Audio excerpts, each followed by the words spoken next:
নমস্কার বন্ধুরা, চলে এলাম আরও একটি মহাকাশজনিত নতুন খবরাখবর নিয়ে। চাঁদ যে পৃথিবী থেকে ক্রমশ দূরে সরে যাচ্ছে তা কয়েক দশক আগেই জানতে পেরেছিলেন বিজ্ঞানীরা। এবার আমেরিকার উইসকনসিন মেডিসন বিশ্ববিদ্যালয়ের গবেষকরা আরও একবার জানিয়ে দিলেন পৃথিবী থেকে চাঁদের দূরত্ব বাড়ছে এবং তা এভাবে বাড়তে থাকলে পৃথিবীতে দিনের দৈর্ঘ্য বাড়বে। কয়েক মিনিট নয়, গোটা একদিনের দৈর্ঘ্য 24 ঘন্টা থেকে বেড়ে হবে 25 ঘন্টা।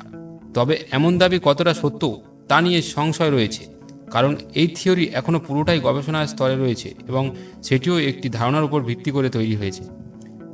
উইসকনসিন মেডিসন ইউনিভার্সিটির অধ্যাপক স্টিফেন মায়ার্সেস এই গবেষণায় রিপোর্ট বলেছেন যে 140 কোটি বছর আগে মাত্র 18 ঘন্টাতেই এক দিন হতো পৃথিবীতে।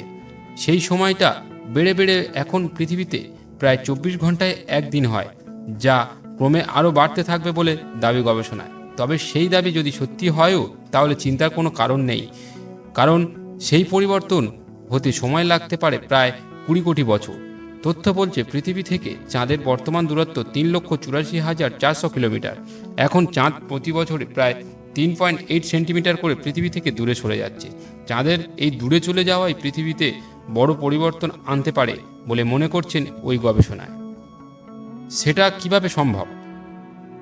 গবেষণার প্রধান বিজ্ঞানী উইসকনসিন মেডিসন ইউনিভার্সিটির ভূবিজ্ঞানের অধ্যাপক স্টিফেন মায়ার্স বিষয়টি বুঝিয়ে বলেছেন, দিনের দৈর্ঘ্য এই হিসাবেই বুঝতে গেলে প্রথমে বুঝতে হবে যে ঘূর্ণায়মান ফিগার কী, অথবা বরফে স্কেটিং করার ধরন বুঝলেও হবে। স্কেটাররা প্রচণ্ড বেগে যখন স্কেটিং করতে করতে যখন তাদের দু হাত ছড়িয়ে দেন দুপাশে, তখন তাদের গতি কমে আসে। সেই রকমই চাঁদ সরে যাওয়ার সঙ্গে সঙ্গে পৃথিবীতে ঘূর্ণায়নেরও গতি কমছে এবং দিনের দৈর্ঘ্য বাড়ছে। বিজ্ঞানীদের দাবি 9 কোটি বছরের পুরনো একটি পাথরের ভূতাত্ত্বিক গঠনের উপরে গবেষণা চালানো হয়েছে বেশ কয়েক বছর ধরে। তাতে দেখা গিয়েছে পৃথিবী থেকে চাঁদের ধীরে ধীরে দূরত্ব বাড়ার প্রভাব পড়ছে পৃথিবীর উপর। এই ফলাফলই অঙ্ক কষে বার করেছেন বিজ্ঞানীরা এবং তারা এর ভিত্তিতেই বলছেন যে দিনের দৈর্ঘ্য বাড়বে। তো বন্ধুরা, এই ছিল একটি ছোট্ট ইন্টারেস্টিং তথ্য। যদি তোমাদের ভালো লেগে থাকে অবশ্যই ভিডিওতে একটি লাইক করবেন এবং অবশ্যই করে তোমাদের কমেন্ট করে তোমাদের মতামতটি জানাবেন বন্ধুরা। আর চ্যানেলটিকে সাবস্ক্রাইব করে আমাদের সাথে জুড়ে থাকবেন এরকম ধরনের ভিডিও পাওয়ার জন্য। তো বন্ধুরা, দেখা হবে পরের ভিডিওতে। এখনকার মতো টাটা, সবাই ভালো থাকবেন ও সুস্থ থাকবেন।